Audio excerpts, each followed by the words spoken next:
wife and I, Eileen, were decided to take our dog for a walk down the street, and about halfway down I collapsed, and that's all I remember. As soon as he collapsed, I screamed. I screamed for help to anybody that might be able to hear me, but it was late in the evening and there wasn't a soul around, and I looked up and fortunately I could see our neighbor Alice. There was a woman pounding on my dining room window, so I opened the door just, a little not knowing if she was being chased or whatever, and she just said, my husband's having a heart attack, call 911. When she initially said that someone had collapsed, my first thought was that somebody was either in cardiac arrest or had fainted. The report was that the spouse had already started doing CPR.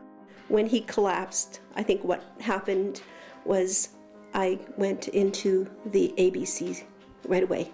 And we showed up on scene, and male lying on the ground with his wife doing CPR. We got out of the truck, and I went over, and Darren pulled the monitor out and was placing the pads. Wife was still doing fantastic CPR, so we let her continue for a second there, and I inserted an OPA where Janet took over bagging the patient, and then I took over CPR. Next thing I know, somebody's tapping on my shoulder. I'll take over. And I think I didn't stop. I just kept at it until this person, God bless her, tapped on my shoulder again, an angel of mercy, and said, "We'll take over." Fire had done a great job before we got there. They shocked him a few times. Got him into the ambulance. We started doing CPR. Our medical supervisor at the time, Mary, showed up and started running the call.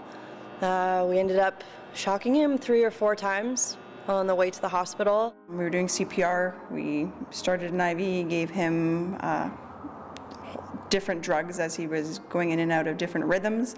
As we were transporting him to the hospital, we got a pulse back.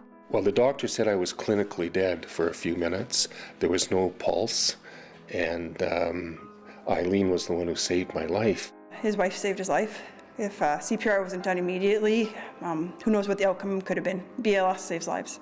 It's so simple, and it makes such a big difference. It's not hard to learn, and it can change someone's life. I needed CPR to support the individuals that I supported at work as a coordinator for individuals with intellectual and developmental disabilities and supporting them in the workplace. I needed to know CPR. I never thought in my life that I would have to do it on my husband.